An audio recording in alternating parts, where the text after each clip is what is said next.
다사다난했던 신축년을 뒤로하고 2022년 이민년 새해가 밝았습니다. 자, 오늘 이 시간에는 2022년 트렌드를 예측하고 전망해보는 시간을 가져보도록 할 건데요. 트렌드 코리아 2022의 공동 저자이신 이향은 성신여대 서비스 디자인 공학과 교수를 모셨습니다.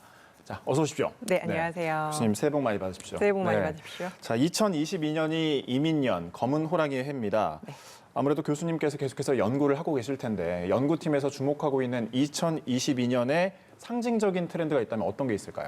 네, 물론 10개의 키워드로 저희가 묶어서 이제 2022년을 준비하실 만한 키워드를 좀 뽑아서 말씀을 드렸는데요. 네. 그걸 좀 통괄하고 있고 하나로 묶어주는 키워드가 바로 Tiger or Cat입니다. 사실 이민년이라는 말씀 되게 많이 하셨고 호랑이의 해인 걸 이제 우리 모두가 알고 있는데요. 그렇죠. 저희가 좀 의미심장하게 던진 것이 타이거냐 아니면 그러니까 호랑이가 될 것이냐 아니면 고양이가 될 것이냐라고 딱 의미심장하게 던진 것이죠. 2022년은 그 어느 해보다도 사실은 포스트 팬데믹 그러니까 코로나19가 이제 끝나고 나서 팬데믹이 이후에 이제 우리가 자리 잡고 일상의 회복을 기대하는 이 시점에서 모든 것이 새롭게 재편이 될 텐데 그럴 때에 비상하는 호랑이가 될 것이냐 아니면 고양이로 남을 것이냐라고 그 기로에 선 좀 그런 비장함을 좀 이야기하고 있습니다.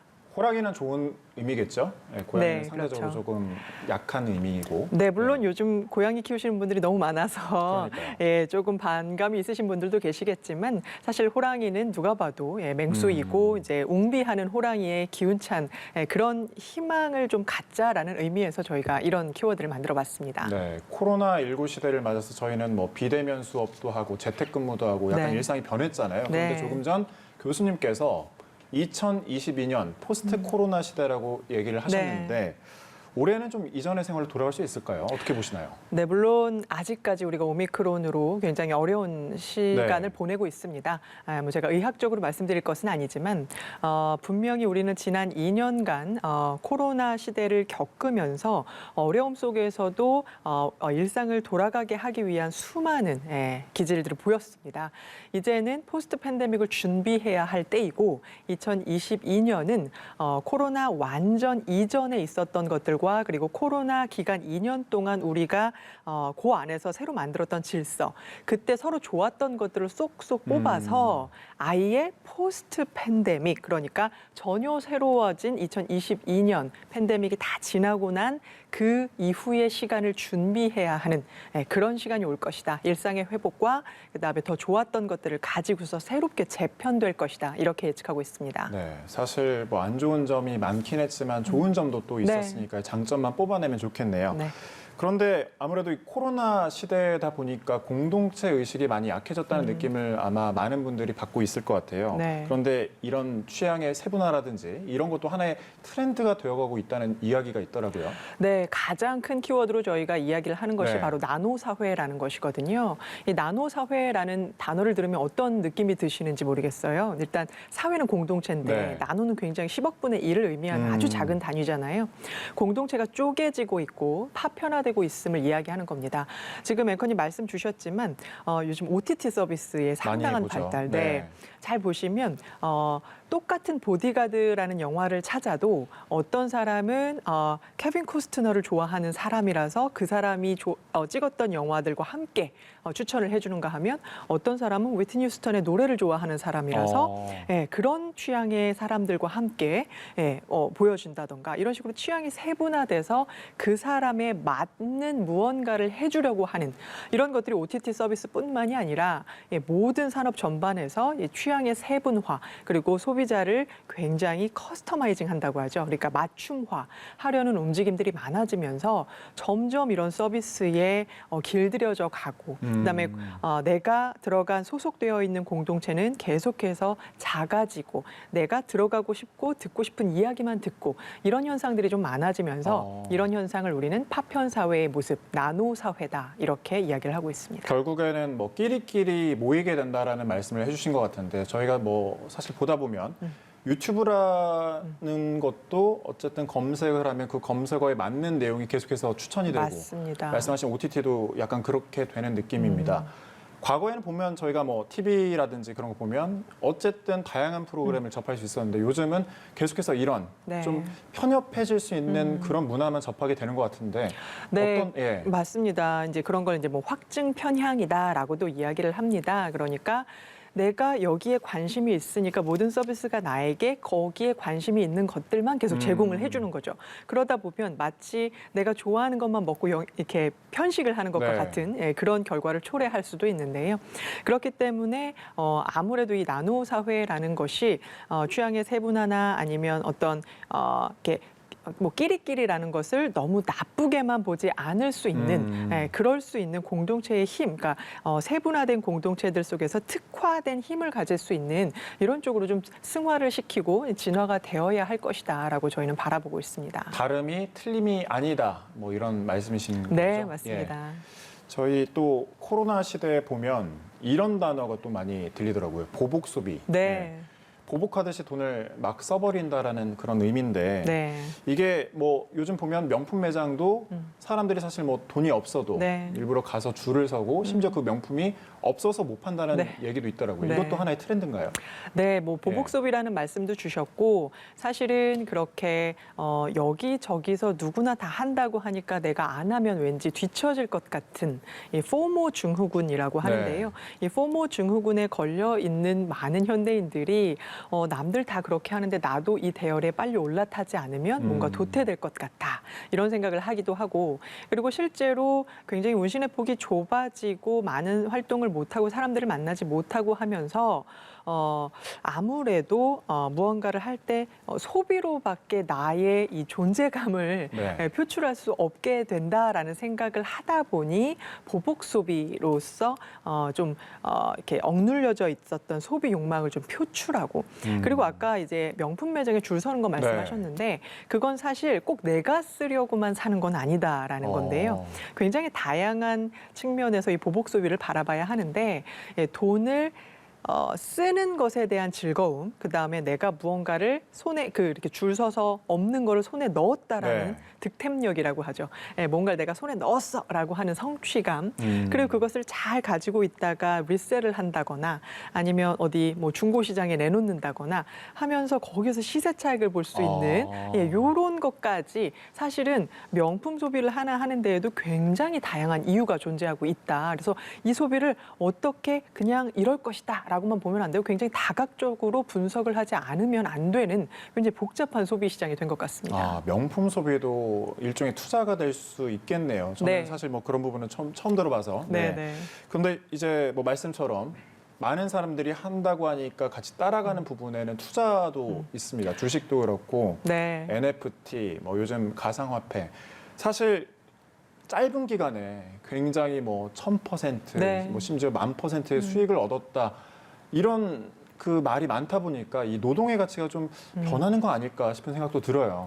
네, 말씀하신 것처럼 요즘 현대 직장인들 10명 중에 3명은 엔잡러다 이렇게 이야기를 하거든요. 그러니까 엔잡러, N은 숫자를 이야기하고 네. 잡이 그러니까 직업이 몇 개냐라는 건데요. 이 엔잡러 중에 내 본업이 하나 있고 두 번째 업으로는 돈을 벌 수 있는 예를 들면 투자, 그러니까 주식 투자 될 수 네. 있어요. 요즘 특히 지난 2년간 주식 투자 굉장히 많이 하셨잖아요. 주식 투자를 하는 이유 중에 하나는 내가 투자를 잘 해서 엑스트라 머니를 벌 수 있기 때문이거든요. 이것도 이제 엔잡러 중에 하나로 들어가는 거죠. 실제로 지난 2년간 코로나로 굉장히 많은 스트레스를 받았던 현대인들이 어떻게 하면 내가 돈을 더 벌 수 있고 이 불안한 세상 속에서 나를 지탱시켜 줄 수 있고 나를 이렇게 자신 있게 만들어 줄 수 있는 건 돈밖에 없다라는 이런 자본주의 키즈들의 이러한 생각들이 좀 많이 만연화된 것이 아닌가 이렇게 생각이 됩니다. 네. 자본주의 키즈 그러면 자본주의 속에서 낳고 입고 자라고 먹고 다 했어요. 그래서 돈에 대한 편견이 없거든요. 그러니까 내가 이 힘든 세상 그리고 해야 될 경험치가 되게 높기 때문에 돈이 필요합니다. 그 엑스트라 머니를 벌기 위해서 나의 수입 에 대한 파이프라인, 아마 이 파이프라인이라는 단어를 오늘 챙겨가시면 되게 좋을 것 네. 같은데요. 파이프라인이 원래 수도관 뭐 이런 거잖아요. 그런데 거기에서 내가 잘 파이프라인을 놓아두면 돈이 굴러들어오게 하는. 그러니까 개개인들도 이렇게 자신의 수입 포트폴리오를 다각화하기 위해서 경제시장의 흐름을 분석하고 그다음에 뭐 주식 투자에 공부를 하고 이런 게 하나의 트렌드, 붐으로 일어나고 있다. 이렇게 보여집니다. 트렌드를 따라가려면 아무래도 좀 많은 공부가 필요하겠다라는 생각이 네. 드는데 오늘 뭐 비즈니스를 하시는 분들이 좀 귀를 기울이면 좋을 것 같은 그런 트렌드도 소개해 주신다고 하는데 득템력 앞서 또 조언을 해줬습니다. 어떤 네. 부분에 있어서 좀 살펴봐야 될까요? 득템력 그러면 딱 드는 느낌이 있으실 거예요. 뭔가 손에 넣기 어려운 네. 걸 넣었을 때. 요즘 사람들은 소비를 하는 것을 그냥 손에 최종적으로 넣은 것만을 즐기는 것이 아니라 손에 넣는 그 과정 자체를 즐긴다라는 겁니다. 그러니까 소비의 경험을 아예 디자인해 주어야 한다. 내가 이것을 매장 가서 그냥 샀어가 아니라 매장에 가기 전부터 매장에 가서 혹은 매장이 아니라 온라인 상으로도 내가 이 상품을 접하고 탐색하고 구매하고 네. 사용하는 그 전 과정을 디자인해 주어야 이것을 내가 손에 넣었을 때 정말 득템했어라는 기분을 갖게 되는 건데요.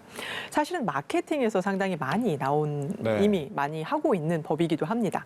뭐 헝거 마케팅이라고 하거든요. 그러니까 너무 굶주려가지고 나 이거 갖고 싶은데 아까 말씀하셨죠. 매장에 갔는데 명품이 없어요. 네. 더 갖고 싶어지는 거예요. 이게 꼭 비단 명품에만 해당하는 것은 아닙니다. 어떤 예쁜 굿즈가 나왔는데 그 굿즈를 갖고 싶은데 한정판이에요. 그럼 그거를 한정판 굿즈를 갖기 위해서 유명하잖아요. 커피만 몇백 잔 사고 굿즈만 가지고 갔다.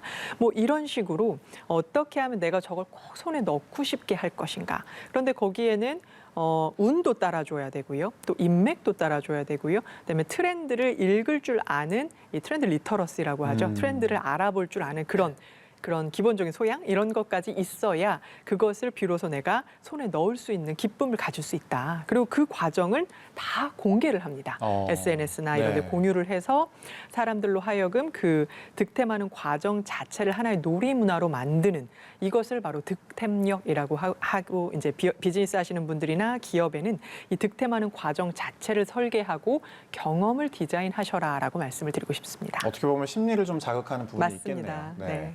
또 저희가 요즘 많이 듣는 단어 중에 네. MZ세대라는 단어가 굉장히 많거든요. 네. 뭐 MZ세대와의 갈등을 다룬 책도 사실 뭐 서점가면 많이 볼 수 있고 네. MZ세대와 함께 올해는 좀 X세대를 주목해야 한다 이런 말씀을 해주셨는데 왜 그런 거예요? 그동안 MZ세대 말씀하신 것처럼 네. 너무 중요해서 모든 곳에서 MZ세대를 다뤘던 것 같아요. 그런데 사실 이 세대론의 장본인, 그러니까 세대론의 시작을 열었던 세대가 바로 X세대입니다. 네. 그러니까 90년대의 학창 시절을 보내면서 대중문화의 전성기를 꽃피웠었던 세대인데요. 이 X세대야말로 정말 트렌드에 민감하고요. 사실 요즘 MZ세대가 유행을 만들고 트렌드를 만드는데 더 정확히 말씀드리면 트렌드를 만드는 건 MZ세대지만 그걸 돈을 써서 소비 시장으로 정착화시키는 건 X세대입니다. 그러니까 무언가를 빠르게 받아들이고 그러니까 잘 보시면 X세대는 아날로그와 디지털을 정확히 반반 섞은 세대예요. 네. 왜냐하면 지나가는 중간에 딱 있어서 그걸 둘 다 겪었기 때문이거든요. 그 전 세대는 디지털이 여전히 좀 불편하고요. 그 아래 세대는 여전히 아날로그가 좀 불편해요. 정확히 중간에서 그 양쪽을 다 하이브리드 융합할 수 있는 네. 세대입니다. 그 말은 적응력과 새로운 거에 맞닥뜨렸을 때 그거를 해결할 수 있는 능력 이런 것들이 상당히 이미 많이 응축되어 있는 세대다라고 보여지기 때문인데요. 제가 포스트 팬데믹 시대라고 네. 말씀드렸잖아요. 그러니까 완전 이전으로의 회귀도 아니고 그렇다고 완전히 코로나 시기의 거에 이 유지도 아니고 좋은 것만 쏙쏙 뽑아서 새로운 시대를 재편한다라고 말씀을 드렸는데 그걸 정착화시키고 고착화시켜줄 수 있는 세대가 바로 X세대이기 때문에 저희가 Xteen is back이라고 해서 X세대가 돌아왔다 이렇게 강력하게 X세대를 좀 조명하고 있습니다. 네, 뭔가 더 넓은 세대의 느낌이 나네요. 네. 알겠습니다. 오늘 이항은 성신여대 서비스 디자인 공학과 교수와 함께 네. 트렌드에 관련해서 좀 이야기를 나눠봤습니다. 고맙습니다. 네, 감사합니다.